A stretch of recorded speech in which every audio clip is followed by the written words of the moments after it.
So good morning and thank you for joining us for this Policy Interested Parties meeting. I'm Amelia Boyd and I am the Program Manager for the Medical Commission. This meeting is being recorded. The purpose of this meeting is to collaborate with interested parties such as the public, association members, physicians, and physician assistants regarding our policies, guidance documents, and interpretive statements. The documents which will be discussed here today are available on the Policy Meetings page on our website, which is wmc.wa.gov. Kyle Kiernan, our Executive Director, and Micah Matthews, our Deputy Executive Director, are the presenters for these meetings. Attendees, if you would like to ask a question or speak, please use the raise your hand function or the chat. And when commenting, we request you avoid commenting on ongoing investigations or disciplinary cases. Please make sure your comments pertain to the agenda items. And are there any questions about the process? Seeing none, I will pass it over to Micah to start the agenda. Let me get that pulled up too while I'm at it. Thanks, Amelia. And while you're doing that, I'll just provide an overview. Two of these items 1 and 2, have some. Well, the first one has some pretty substantial edits, or at least that's what it looks like. It was mostly rearranging things and trying to find a more logical progression through that guidance. The policy on elective rotations doesn't have a whole lot of changes there because, frankly, elective rotations haven't changed that much since we adopted it. And then the interpretive statements, I just want to put a plug in here that we are actually revising the opioid prescribing rules based on a petition. We also have the full chapter of our rules open, so I didn't provide any changes on that or suggested changes because I wanted to sort of hold off on that and see where the rules go, because that will necessitate a change likely to these guidance documents. And the only other thing I would say is that we are thankfully in the process of recruiting for a policy manager. So you will likely see a whole lot less of me, which I know everyone would love. Hopefully we will get someone online and trained up by the next policy and interested parties meetings. So with that, we'll just jump right in. So the sexual misconduct and abuse guideline, just so everyone's aware, it is based off a requirement that we have rules based off of this. So a lot of it is dictated by what our rules say. Recognizing that not everyone's a lawyer, it is one of those things where we have taken some of the requirements and created a guideline for practitioners to follow. The main things that I changed here are moving the guidance to practitioners up front, just so because that was historically in the bottom of it, and it felt more appropriate to make the bottom line up front so folks can see that quickly. There's also some clarifications as we go down with respect to firming up the language, I guess is the way I would describe it. There were some things that appeared to be a little victim blamey, and so I wanted to remove any indication of that. And then I removed the discipline function. To my mind, it was superfluous. We know that this is a guidance document. We're referencing the rules, and if you break the rules or the laws, the commission obviously will pursue discipline. So that's really the basis for most of the changes. And that at that point, I'll just open it up for any questions or comments.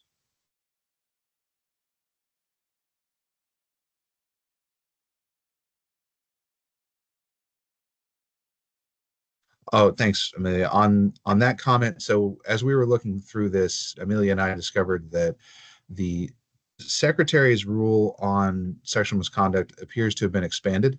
And so there is going to be, as we go through the general rulemaking process for the chapter for physicians, there is an intent to update that rule with whatever the Secretary has that we don't. And so this will change based off of that, but that's probably going to be a future thing in a year.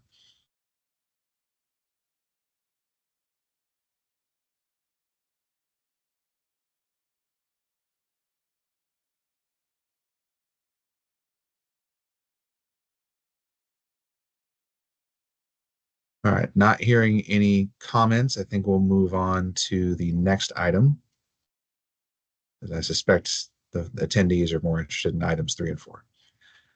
And again, elective educational rotations, this is just sort of recognizing that we accept those elective rotations, and that you can be exempt from licensure. There's a number of reasons why you wouldn't be licensed in those elective rotations.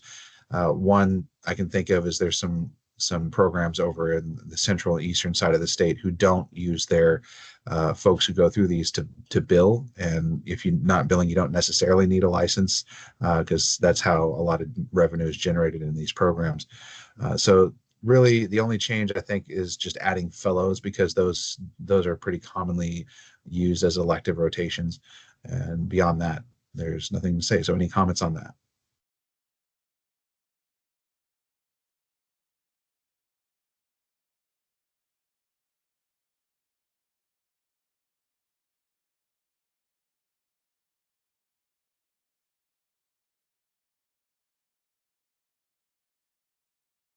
All right, and moving right along.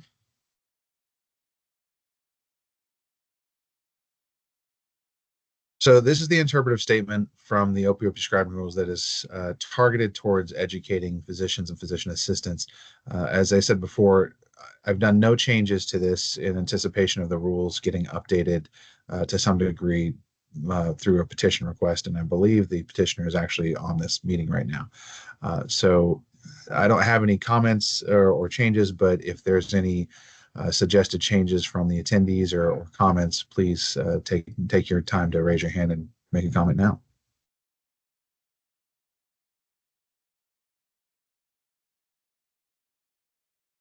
Jeb. Good morning, Micah. Good morning, everyone Hey. on the call. Thanks for the opportunity to discuss these documents. Just a sort of process question. Are these updates to existing policies? Mhm. Okay, and that's why you said there are no changes have been made, because the rules are being reopened in the spring. Correct. Okay, Correct. cool. But I mean, this is also an opportunity. If there was something long-standing that you wanted to see changed in these, by all means, make those suggestions. Great. Okay, thank you. So, we're still collecting feedback on these documents. We've spoken to one physician, so I want to be clear. This is one physician's perspective, and it's from the emergency department, which is a unique setting when we're Mhm. talking about pain management. Um, so we are still trying to get feedback on this, which it's helpful to know sort of where we are in this process and that the rules are being reopened. But just some thoughts that he shared. We spent a lot of time working with the commission on the rules, and one of the um, areas we spent a lot of time on was the use of should versus shall, and Right. sort of the recognition that um, patient care should be nuanced and sort of patient centric and based on the circumstances and condition of the patient. And so we are appreciative that in the interpretive or in this policy document, there is reference to that issue of the word shall, Mhm. and um, we appreciate again that the medical commission is looking at that. Um, in regard to both of these documents specifically, um, referring back to the intent section doesn't provide any legal protection. And so, should updates be made to this document, we'd like to see sort of a section on that word shall that talks about how the medical commission interprets that rule or is applying it in cases where the rule says shall, and what flexibility, if any, the commission provides when they're um, interpreting its rule set and applying it to cases.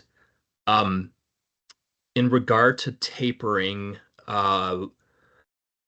one physician again that we spoke with said there's little evidence to support long-term opioids use of long-term opioids.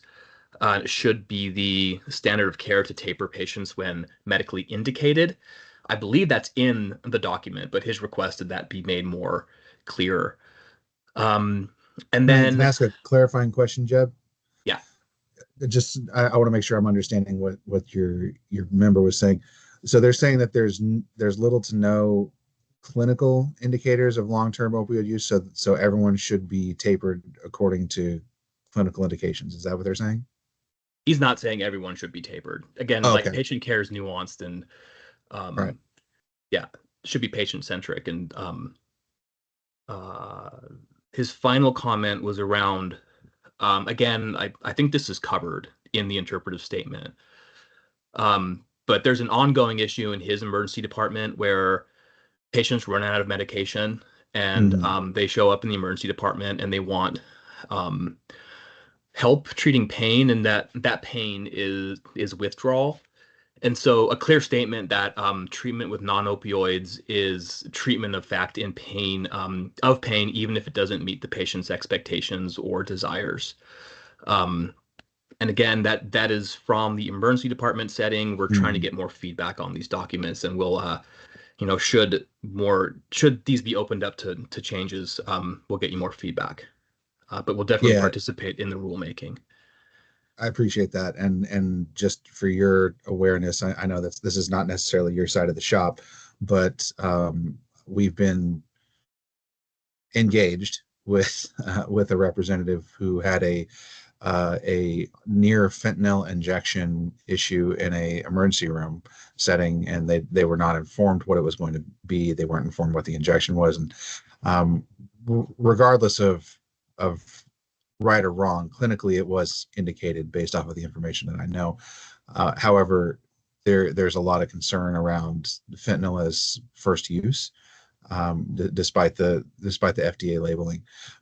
The there's a desire, I think, by this particular member to have some sort of a requirement of knowledge or offering non-opioid treatments first. And they seem to be zeroing in on those with substance abuse disorder histories. So that I can understand to some degree where they're coming from, but the non-opioid thing is certainly has certainly got some folks' attention. Yeah, thanks for that context. Rose, Hey, everybody. hey, good to Um, see you. would it help if I submit the evidence that there is proof that long-term opioid use is effective in treating chronic and incurable pains before we narrow down on the finalization of these rules?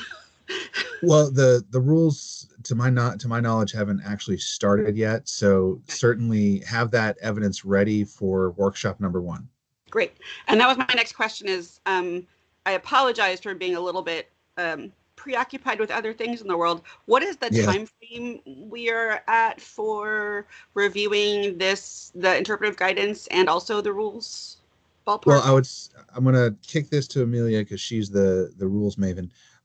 But the thing I would say is focus on the rules because they are what will dictate what happens in these interpretive statements. Right. All right. I'll follow up So, with Amelia. no, I can tell you right now. Oh, So, thank you. the rulemaking effort for the full opioid prescribing rules for the MDs and PAs will begin probably in about April or May. We have to wait. We have them open right now. We have some portions of them open right now because we're wrapping up some rulemaking on those. And so we have to wait until those are effective before we can open a new rulemaking. So we will start that effort probably in April or May. And then for these interpretive statements, until we have something that's approved by the policy committee, these will not go forward to a business meeting where they could possibly be approved at a business meeting. So until the policy committee agrees that this is what they want to put forward, these will remain in rotation through the policy meetings until they decide that they're ready to go. So you could see these again at an interested parties meeting. They'll definitely be at the policy committee meeting, which is scheduled for February 27th. And like I said, they'll remain in that rotation until the policy committee comes together and decides that they're ready for presentation. Got it. Happy to assist wherever I can, obviously, wherever that's allowed. Thanks, guys. Yeah, and to be clear, we welcome that engagement and assistance, just like last time for the prescribing rules.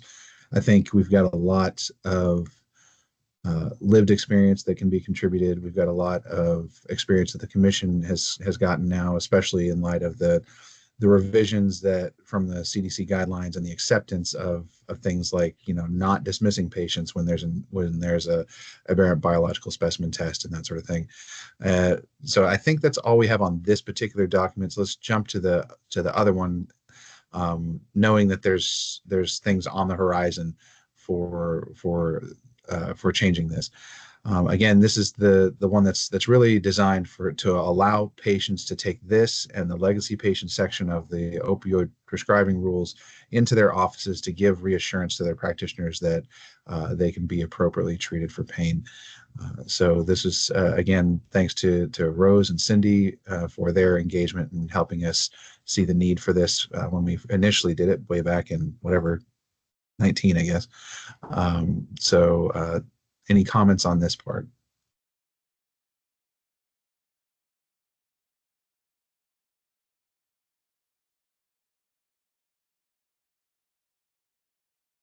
Hearing none, let's jump to the next agenda item, which I think is open forum. So open forum is just so everyone's aware, you know, it can be a place where we chat, but I think what I would encourage folks to do is if you see a gap in where commission policy, guidance, procedures, or whatever is there, let us know. And if you have suggestions on what we need to do, or you think you want to write something out for us to consider, by all means, submit it. And you know, if you're not good at presenting it in, you know, orally, I totally understand. So at this point, let's open it up, and anybody has any comments, suggestions, again, please make it relate to policy ideas and suggestions. We do have active litigation, so we won't be answering those questions and skipping right over if that comes up.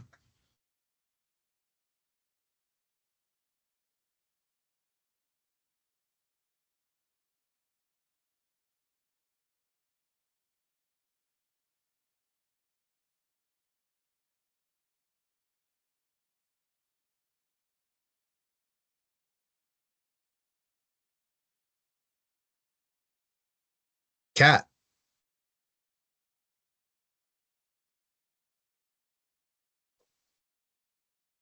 Sorry, can you all hear me okay? we can. Okay. Apologize last week, Micah, for the brain fog. I came down with the flu, and so did my mom. But with respect to the policy changes and rules, I know that we wanted to talk about ways to get the word out to doctors who are saying that the Washington Medical Commission was the entity requiring tapering, et cetera, of legacy patients. I was wondering regarding you all's prescription monitoring program. I believe that you said it does hook up with other states, and if regardless, I'd like to know that, but also, is that a way to like generate a pop-up to doctors, for example, a brief paragraph of some of the changes that have been made that would be more instantaneous and get out the word faster? So the first thing is we don't have control over any aspect of the PMP, including what changes. We only recently got it in place as far as a operational policy where we have to be informed by those that run the PMP 90 days prior to any change that they make, so we can give substantive comment. And you can imagine the reasons why we had to stipulate that in our joint operating agreement. So for that piece, I think I want to see if Kyle or Rick can give a better idea of operationally how the PMP works, or what, because I'm not aware that it has pop-up ability. I thought it was just you're querying a doctor or a patient and that's it. I will tentatively say that I know that there is an interconnect that happens. There's two options. One, I think, was by DEA. Jeb probably has a lot to say about that one.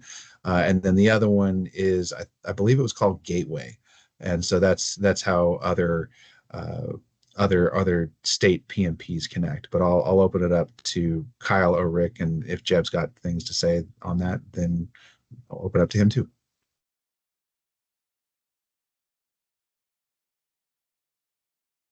Micah, your general description I think is good. I don't think we've had a meeting with the PMP folks lately to kind of run through, what that interoperability looks like with regard to other states. I know that is something that has been long sought, but I don't think I have a really good picture at the moment in terms of what that actually looks like, Kat. I'm sorry. I'd be happy to. I assume Micah or Amelia has your contact information, so I'd be happy to follow up with you afterwards. One aspect to consider that I am aware operationally how it works is the integration of the PMP into EMRs and systems. And so you've got I know you've got the EDI system that it's integrated to for that's emergency departments, but also Epic I know has an integration module for the PMP. Those might prevent any form of pop-up communications that might exist in that functionality with the PMP. It's not generally going and logging into the PMP portal. For a lot of folks, it really is, and the data is integrated, but maybe not the communication piece. And that's a workflow issue to try and not slow everything down and gum up the works, which was certainly a consideration as we were crafting the rules about when do we need to apply a PMP check, how often, and for who.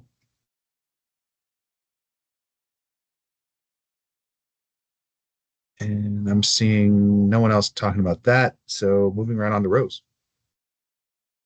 Yeah, I was actually going to say there's an interstate data sharing agreement for PMPs, and it just varies state by state who have opted in to agree. So some states are connected, others are not.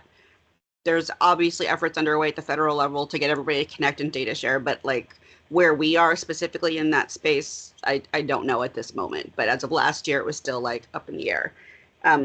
My thing was, this is just an FYI as we talk about policy. There is something happening with access to prescription opioids in that there are drug shortages of specifically the extended relief opioids nationwide and has been going on for nearly a year. And how this affects allopathic doctors and ARNPs is that they go to prescribe the standard medications they would for their existing chronic patients, and they just cannot be found. So various doctors are having to change prescriptions on the fly and rewrite things. And I literally had to drive up to Linwood to find the only pharmacy that had the only alternative medication to the one I've been on for years. So we may need to consider something in policies about, as you are treating your patients, they may not be able to find those medications, like the standard ones. And then what is the doctor or ANP supposed to do in that case? Because I would like to say that this is a temporary problem, but it has been ongoing for so long now that this, I'm sure, is affecting many physicians now. So I don't know what we need to do about a policy about that, but I think people should be made aware of it and have a contingency plan, I guess, for their patients so they aren't left in the lurch and they aren't going to emergency departments going like, here I am in withdrawal and in pain through no fault of my own. What do we do now? Thanks. Yeah, and I'll just echo that issue is not restricted to opioids. Those that are trying to ADHD medications have been in very short supply for a long time. I think that there's a few reasons for it. You can point to pandemic supply chain issues. I think you can also point to the opioid manufacturer, distributor, retailer lawsuits, Yep. and the, I guess what I would call the unaccountable behind closed doors policies of how they're dealing with it with respect to production notification and that sort of thing. So that's been an ongoing discussion that the medical commissioner staff and WSMA staff have been having to try and see, is there a way to speak to that? Is there a way to somehow address it? Right now, I'm not aware of anything that we can do at this point. It's kind of out of our jurisdictional wheelhouse.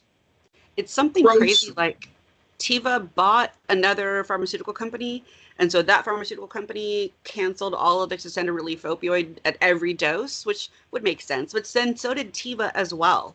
Canceled all extended relief opioids and hasn't resumed making them. I'm so curious about what is happening at that level, about why they would cancel all of those, and why was every other manufacturer, like, I don't think it's related to the production quota stuff, but it's sorry, not a policy issue, but just so curious. Rose, can I ask, have you or your organization raised this issue with the Pharmacy Commission? I can't get the Pharmacy Commission to answer my phone. Unlike you guys, that we have tried for years to make connections there to ask questions such as these, especially as new regulations and the production quotas and Exhibit P with the limits on ordering and distribution. I can't get anyone to talk to us. If you can get someone there to talk to us, I would love that, because we're not trying to pester them. We're literally trying to ask a few questions about, like, is this a statewide problem? Is this regional? Is this a temporary, blip we're seeing? But yeah, for some reason, the Pharmacy Commission won't talk to us. Okay, Rose, I'll follow up with you after the meeting. I would love that. Thanks, Kyle. Have a phone conversation, please. That'd be great. And let's see who we got here. Susan Olson.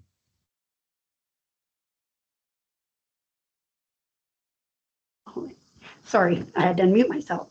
I have a question, and I'm not really sure if this is the appropriate thing to answer or ask it in, so just let me know if I'm in the right area.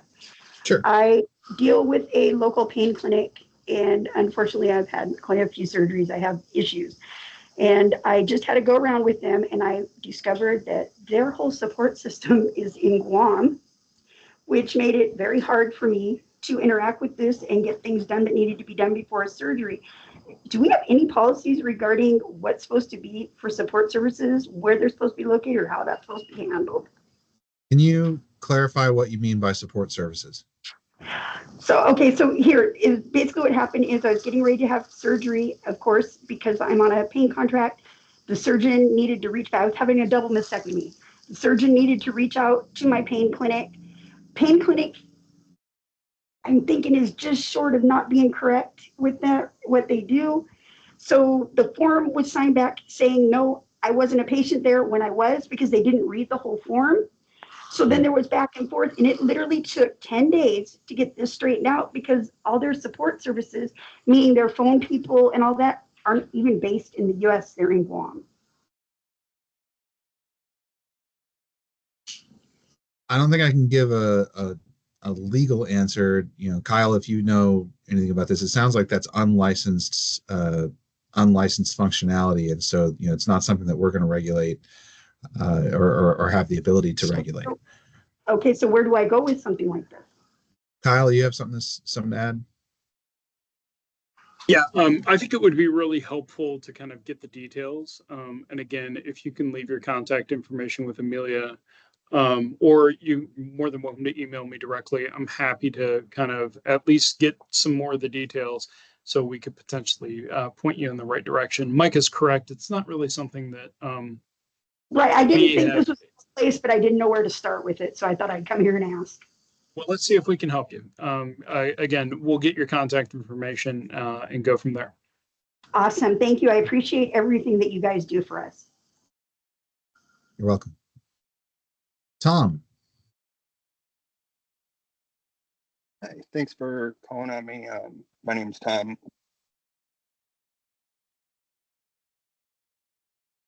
Go ahead, sir.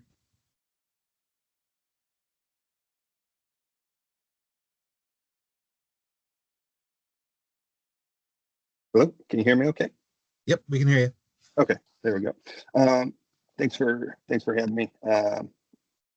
Kat is my bill partner, and she invited me to this. Appreciate you guys doing this. One of the things I wanted to bring up was it goes along with the shortages, which is there's specific medications that are not prescribed as often now because they're seen as, quote, more dangerous or something along those lines. And I think a lot of doctors are, even if there is a shortage of one, they're much less likely to prescribe other ones, such as like, fentanyl, Opana, Dilaudid, when something like hydrocodone or something isn't available, or oxycodone's not available.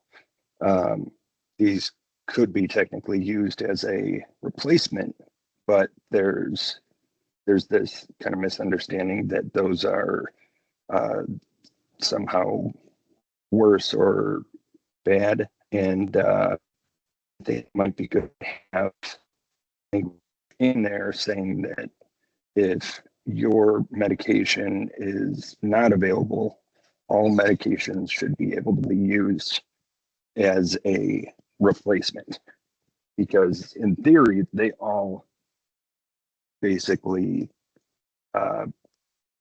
transfer or break down in the brain as the same thing for the most part.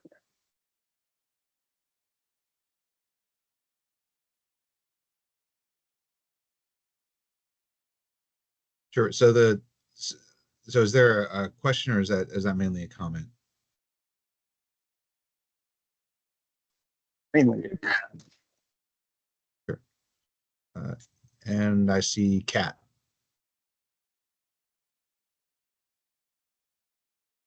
Sorry, I just wanted to clarify what we're trying to get at is that we have been told by clinicians, and many of the patients that we advocate for have been told by clinicians that they will not prescribe certain medications because of either media narratives or litigation narratives or actual settlements that have been made, et cetera. That has posed a problem for many of us because as a result of what we've learned with respect to things like pharmacogenetic testing, not all of us can take the same thing and there's no one size fits all. I guess we were sort of wondering if it would be possible to sort of get at this with you all's policy regarding there's no MME. And perhaps there could be some clarity that, doctors are able to prescribe whichever medication I don't have the language, but they feel is clinically appropriate or something like that. And this is me going off of memory of what's in the opioid rules. I don't think there's any drug, brand, or formulation specific language in our rules. And you are correct that we on MED, on MED or MME, whichever you want to call it, we only have a consultation threshold, and we have, I think, 3 or 4 pathways to be exempted from that consultation. One of which is extremely simple, just go phone into a Project Echo meeting. If you hear something substantially similar to the case you're hearing, you're good to go. Just document it.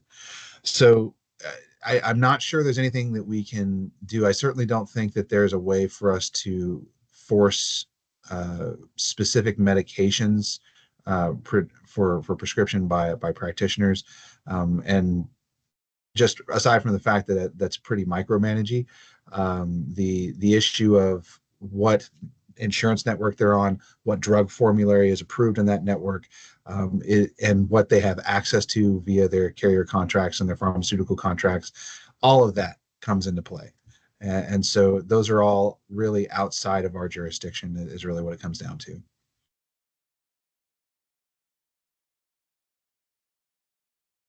Thank you. Yeah, I believe a lot of it really more so comes down to fear of prescribing these specific medications.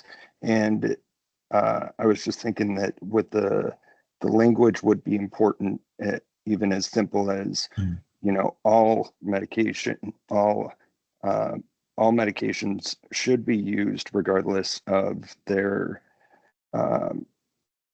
regardless of previous thought or I'm trying to find the word, but something that says like no medications should be turned down as due to like a fear of prescribing a certain one as being more dangerous than the rest. All medications should be used if there is a valid need, such as shortages, increased dosage necessary, genetic components such as that. It wouldn't really, I don't believe it would fall, it would just really just take away the fear of prescribing those and would expand the amount of medications available. So there would be, in theory, shortages because more are being used more widely. Okay. If Yeah, I could jump in here sure, for go a ahead, second. go ahead, Russ. Guys, I think we're all on the same page here where we would all like physicians to appropriately treat patients with pain, acute, chronic, surgical, however. And the WMC has done an excellent job year after year with their interpretive statements, encouraging physicians across the board to appropriately treat pain with whatever their background, training, education tells them is appropriate for the patient and their medical history. When it comes to like telling doctors specifically what to prescribe, well, that's what they would have learned in medical school, what they're learning in their CMEs. We can't, I mean, I don't think the WMC would ever tell a doctor they can't prescribe a particular medication or that they should prescribe a particular medication. The best they can do is continue to encourage physicians to appropriately treat pain with whatever is medically appropriate for each individual patient. And then we collectively are trying to work at a larger scale on the messaging from CDC, FDA, and in the media that like, yep, some opioids are medically appropriate for some patients and you should prescribe them whatever they may be at whatever dose is appropriate for those patients given their background and genetics, et cetera, et cetera. So I think we're all on the same page here. It's just the WMC can't step outside its lane and tell doctors how to prescribe medication, right? Yeah, I think that's a fair point.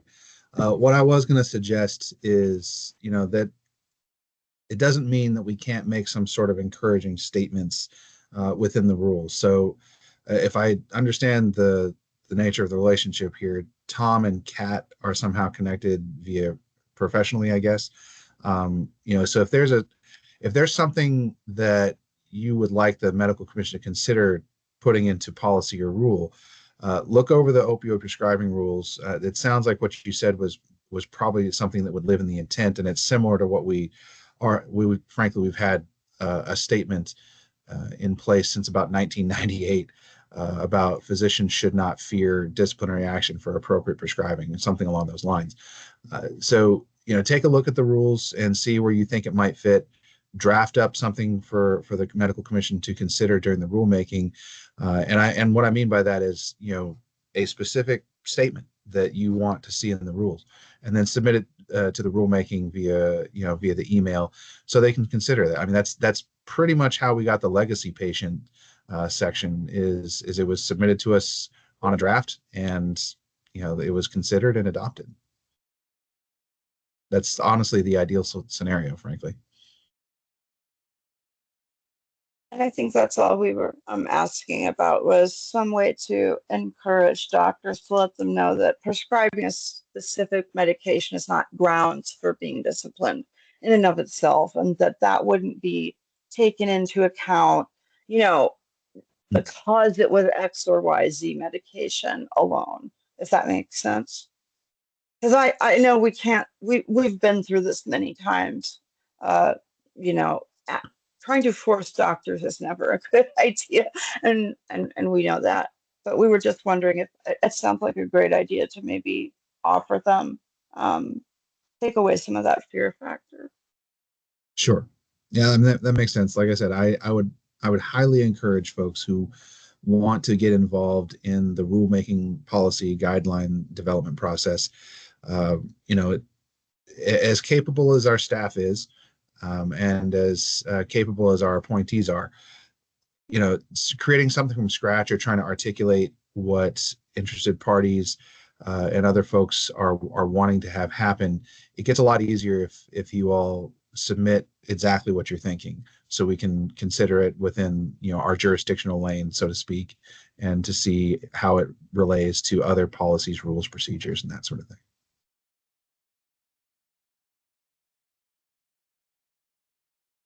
Any other Thank you. questions? I really appreciate Oh, that. not a problem. Any other questions or comments? I'm sorry, I did have one more question. Sure. And it was regarding oh gosh, and of course I lost my train of thought. I know that you all do have language existing about not just using, for example, one urine drug screen as a reason for, you know, preventing a patient from getting the care they need.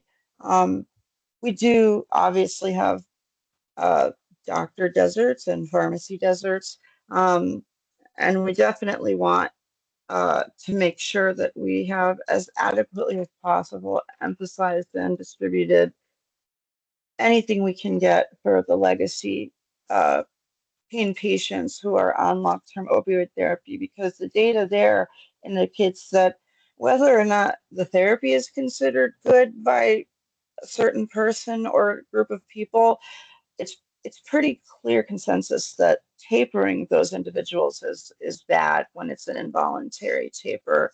So I think that's all we're trying to get at. And the only other thing I did have oh gosh, I'm sorry. I really apologize. I have things and then they go away. No, you're good. It's okay.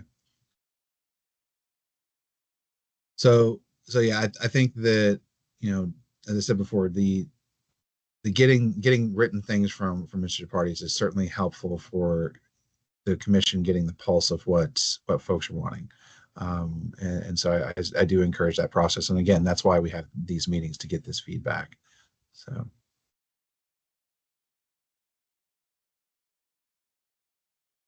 And then just to add to that real quick. So whenever we start a rule, if you go to our website, we have this rules and regulations in progress page. So if you scroll down, anytime we have a current rule in progress, there is a comment page set up for that. So you can go to whatever rule we're working on and click on it, and then you can leave a comment there. Like, let's see, this one has several, but you can leave a comment on the page, which is public, but any comment you make would be public anyway. And we collect those comments and we present them to the commissioners at every workshop. And then there's a 5-week comment period that is also public before any hearing we have about a rule. So whenever we start up the opioid prescribing rules, the general one that's covering all of the sections, then we will have a page here where you can comment on that rulemaking. So just for awareness.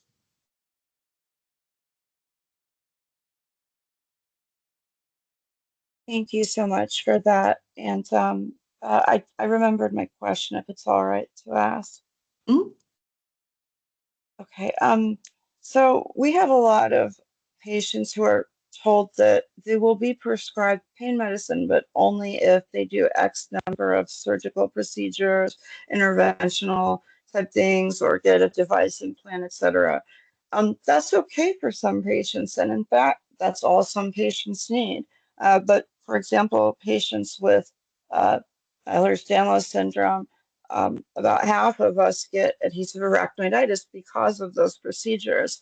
There are a lot of clinics that will tell us we cannot get our medication unless we agree to these other treatments.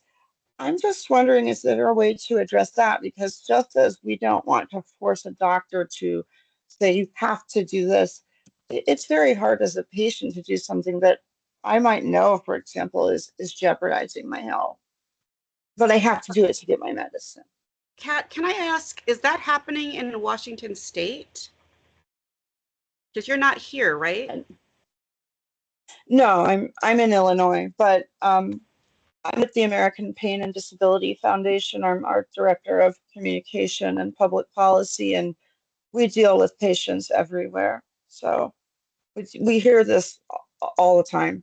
And so that's just something I'm asking about, simply because it's something that we just keep hearing about. And we do talk to a lot of patients in Washington.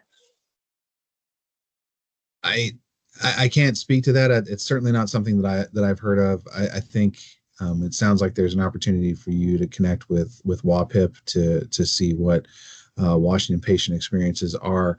I will say that there's certainly possibilities that there are clinically indicated or evidence supported things of trying alternative remedies or therapies, and certainly that does seem to be, or at least in my experience over the past 10 years, what the clinical indicators are, in the research that I've read on this. So not doing opioids first is usually the thing, especially in the perioperative subacute realm. But obviously we see those scenarios where when you go into chronic conditions, opioids can tend to be indicated, just depending on the situation. And again, as Jeb was saying, it's very nuanced, it's patient specific, and we want to make sure that what we do at the medical commission takes that into account and allows for the practitioner discretion pieces. Thank you so much for that. I appreciate you all very much. No problem. Rose, are you still up, or is that just a rogue hand? No, it happens. It happens. All right. Any other comments? Whenever it gets quiet like this, I always want to do the Bueller thing. But yeah. All right. Well, thank you so much for attending. We really do appreciate these meetings lasting longer than 5 minutes and having a robust discussion. So thanks for helping us achieve the goals and intent of this. And again, thank you for engaging. And I think we'll have some contacts after this meeting to follow up on some of the issues that were raised and the requests. Thank you, everyone. Thanks, Thank you. everyone. Thank you.